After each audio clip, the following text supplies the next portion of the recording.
All right, welcome, peoples, students, um, brave folks, to my classroom and my calculus course. So this is the first lesson in calculus that I'm going to teach. Hopefully not the last that you'll see from me, because you're going to like it and be like, yeah, let's keep it going. And I'm very happy to meet you. It's pretty cool, even though I can't see you, but I can feel you. It's great. Now, before we get started, let me just, address, I guess we call it the white elephant in the room, that calculus is a scary, hard course that, traumatizes, children and gives them nightmares for, years and years. And, you hear ghost stories about it. And what is it? What's the truth? What's going on with calculus? Why is it this monster that everyone's afraid of? Well, it's not that it's scary. I mean, you can be scared of anything. I'm scared of some spiders, and I don't like roly polies either. But who cares? Now, what it is that calculus is just so much more requires so much more work than the math you've been doing up to now, and it doesn't mean it's difficult or hard. It's the principle that just because something takes more time, it doesn't mean it's harder. It just takes more time. So like for example, I'll tell my students, like, you guys can all, if I told you guys to write the numbers from 1 to a million for your homework, you're going to be like, what the hell, is going to take forever. But it's not a hard task. You don't need that much brain power or intelligence to know how to write those numbers, but it takes forever. So people, I think, always tend, or not always, but we will usually confuse or associate something that's hard for it taking a long time. And calculus problems just take so much more time than the math problems you've been used to before, that it just is hard to, it's hard to accept. But just, think of it as like that friend that's super needy. We all have that. Maybe it's a boyfriend, girlfriend, maybe it's a brother or sister or parent. They're super needy. Like, as soon as they post a video or photo on Instagram, if you're not double tapping it within 5 minutes, they're bashing you. They're sending you, why haven't you liked my video? Why haven't you liked my text? Why didn't you give it a comment? Why haven't you, like, what do you call it? Sent it to other people. Blah blah blah blah. They just need that attention. It's not that they're a bad person. They just need more attention than the average person, and that can be hard to deal with sometimes. Calculus is like that. Calculus needs your attention, needs your love, and needs you to only focus on it, not to be Instagramming and texting on the side, and messing with your history homework. It doesn't like being cheated on. Only focus on calculus when you're doing calculus. And just like a good friend or a good girlfriend, boyfriend, brother, sister, when you give them that attention that they so desire, they reward you in ways that, you're like, wow, this is a great. They're very. You can really see how much they help your life. And calculus is that, that thing, that power, that subject that really helps us in ways that we don't even ever realize. Like, look at the things around you, like this chair. Look at this chair. Oh, that's heavy. It was made from stuff that needed calculus. You're like, what? What do you mean? Like, well, trust me, I'm going to talk about what calculus really is. But this basketball required machines, like, um, that needed math beyond, linear, beyond, like, algebra. And all whenever you see stuff that's engineering, that's math, that's physics. We need math to make those things. So even though you don't use it directly, or even though you may not use math directly, you use it indirectly, unless you live like in like a cave with, like, with snakes, and you just do yoga all day. Okay, maybe that. But if you have stuff in the modern world, you're using math indirectly, is what I always say. So respect it. But let's talk about that. So what is calculus? Well, cool subject. Yeah. Now, what is it that makes it different from the math we've been doing? So why do we need it? What is it? What is the power that it brings us? Well, when drawing this, that's crooked, isn't it?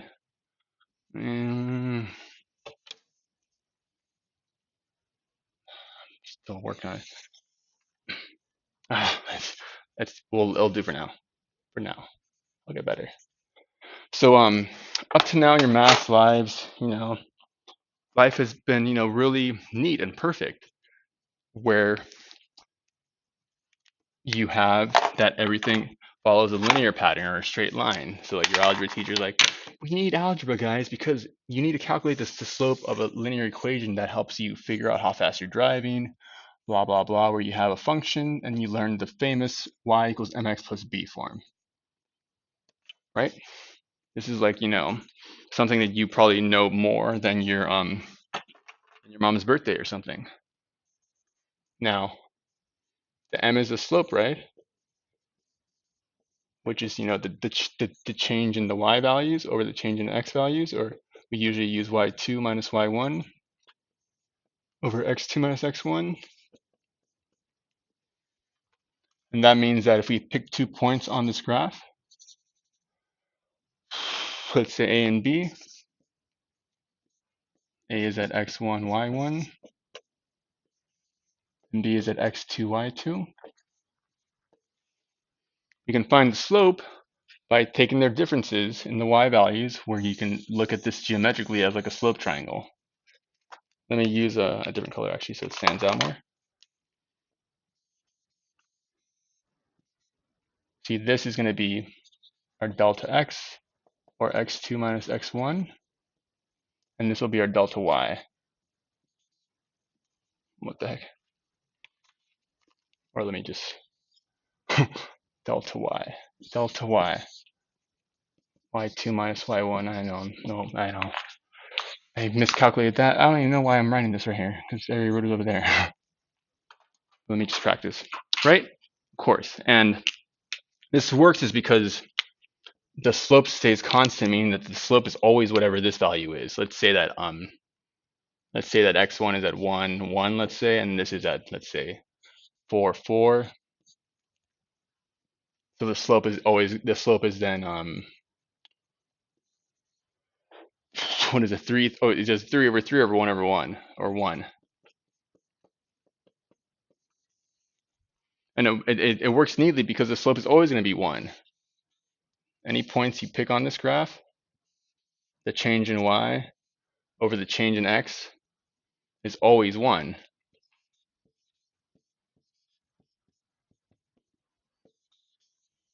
right?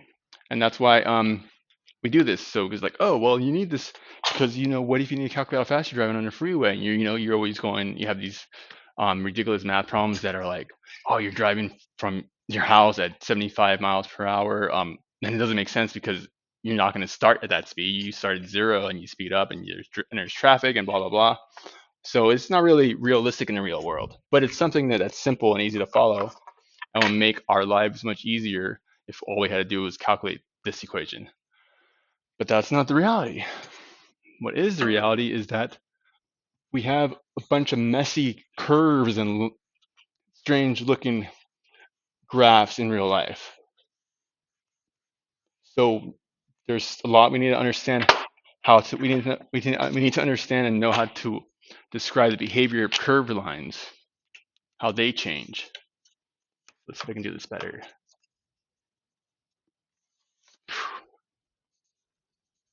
I mean, free-handed.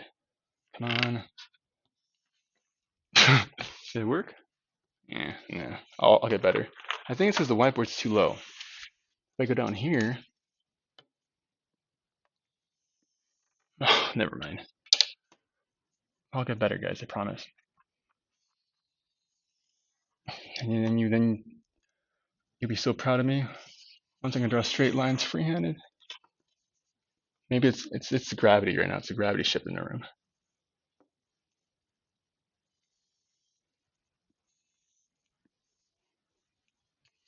Sorry, I have to do this neatly. So how about them Lakers? So we got X, we got Y. Cool. Okay, now let's pick a line that's not straight. And it's not crazy, but let's get a little, out of a little more realistic. So let's have like a parabola looking line like that. Let's call this is our f of x line, right?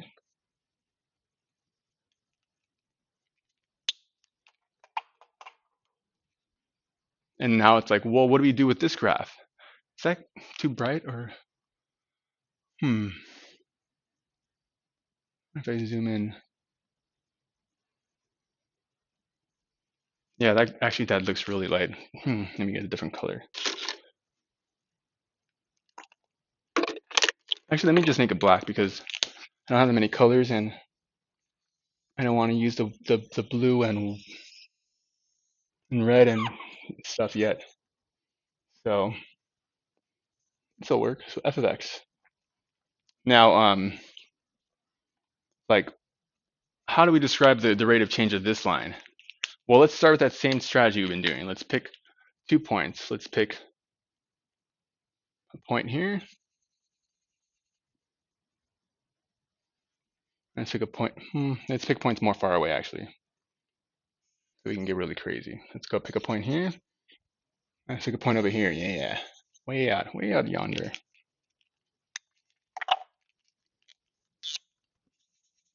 Let's call this point P, and let's call this point Q, right? Actually, let's start the end of the alphabet. Let's call this Z. PZ. PZ. Right? Now, I'm thirsty. I don't know why I said that out loud. So let's draw now a line that connects them. Yeah, I drink straight out of the bottle, but that's my bottle, so it's all good.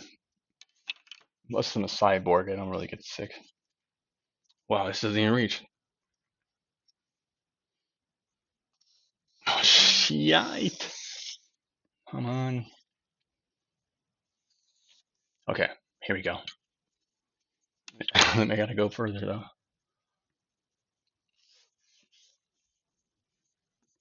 I'm learning a lot about myself.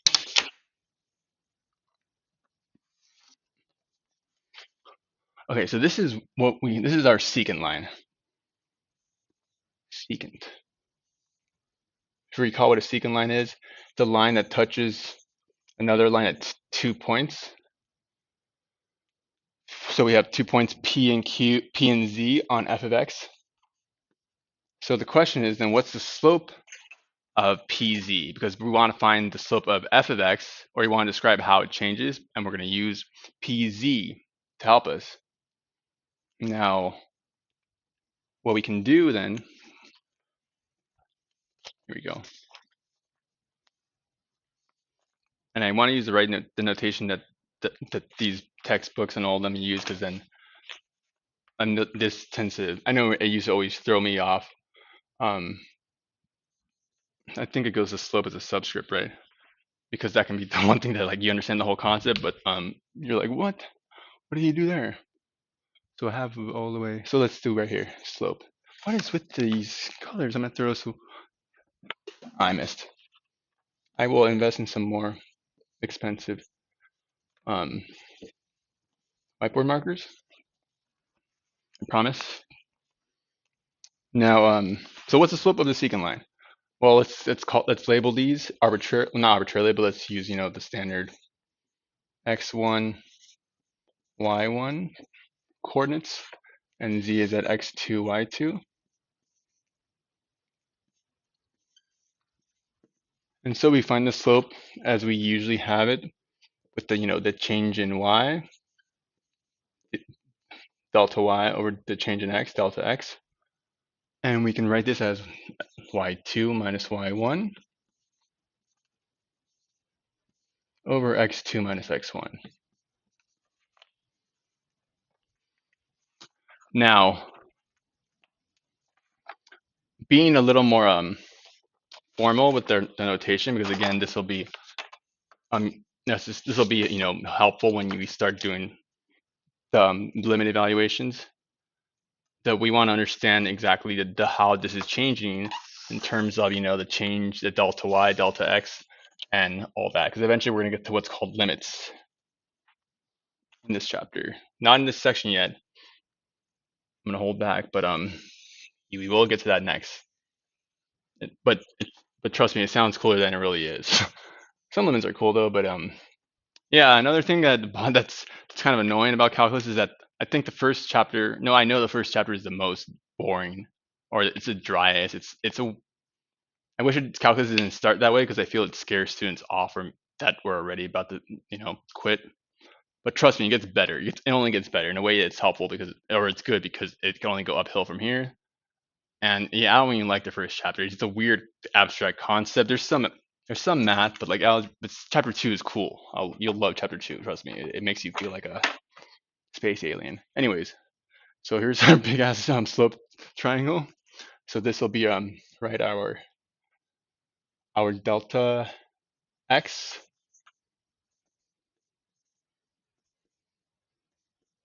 which is going to be then x2 minus x1, and this is our delta y. Always wonder how I should write this. I kind of want to write it backwards, but let's go y2 minus y1.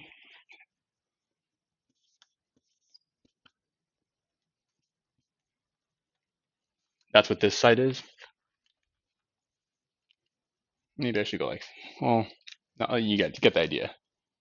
Now, the thing is that the notation won't necessarily be like this. So what you'll see is like this f of x2, f of x1, and so forth. And sometimes a book will use c or t. This one uses c. So let me write it like this. So if we have this point being, let me just make it red, I guess, so it stands out a little bit more. Let's label this p, c, and f of c, right? Because this is a function, f of x in general. Well, this is a solid black marker. I'm gonna keep this one. Now, this is p, c, f of c, and then this point will be c plus delta x. Actually, let me write it over here. Z will be c plus delta x, and y2 will be f of c plus delta x.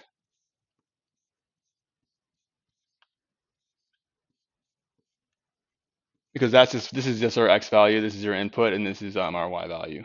So again, it's just a notation. Don't let that confuse you, but I'm showing you that way because textbooks will. I wouldn't actually really mind it the other way, but just know how to interchange between that. Same thing. So same thing, because again, this is, where is it? So like c plus delta x, because this is c. Think of this point as c, comma c, comma where is it? C comma c plus delta f of c plus delta x. Even though we don't really care about that sort of thing, because this again is delta x. So just know that, because then you'll see that the secant line will usually be written as something like this. The slope of the secant line will be, instead of it being y2, we're going to have it be f of c plus delta x.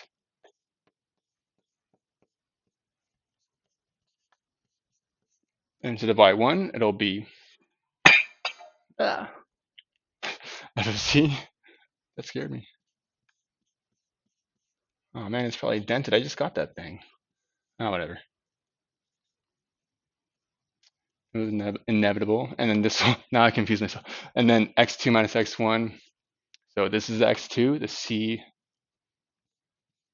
plus delta x minus x1, which is just c.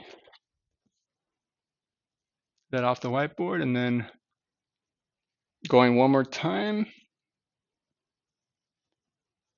Where should I'm gonna go back up here just because it looks cooler if it's up here, where it'll cleanly look like the slope of the secant line will be, once we cancel, well, the top stays the same, f of c plus delta x minus f of c.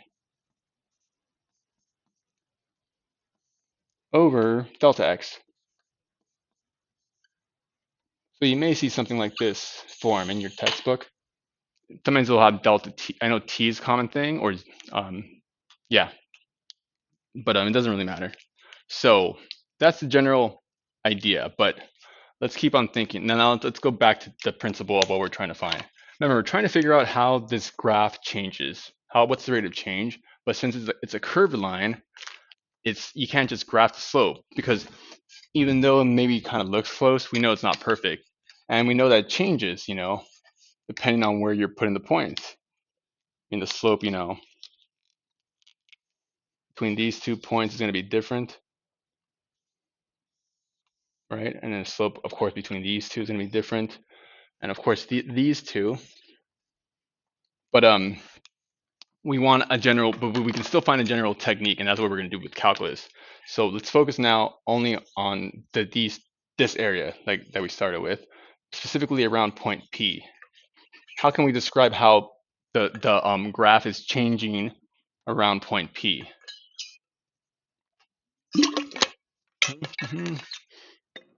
Electrolytes. So the idea is this. This is, some distance, but if we can make that distance less, let's say we go, instead of z point being out here, let's make the point over here. Let's go P, Z, P, P, W. Let's have W be x3, y3.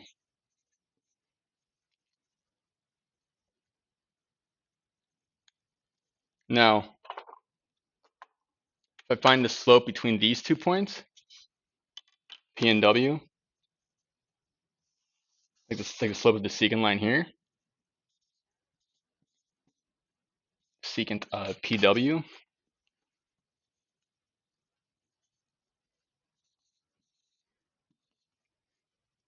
this will be more precise than the slope of PZ, because because the points are closer together, so you have more precise measurement. So just writing that. I don't know, should I erase something? Maybe. Well, let me just put it over here, down here. PW.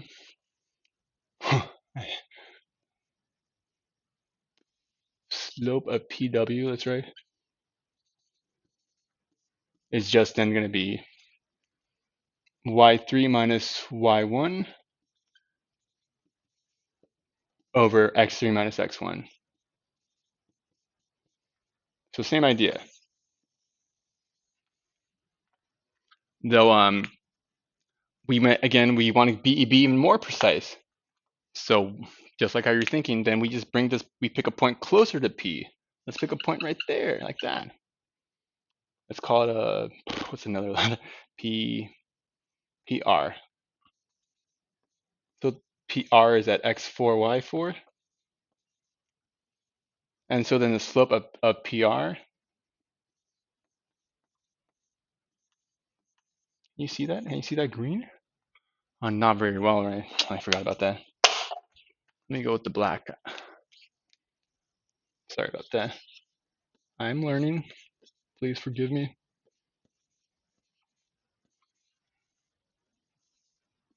So the slope of PR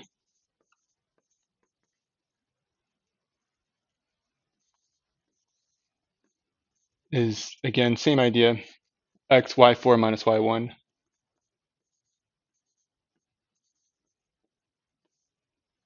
over x4 minus x1.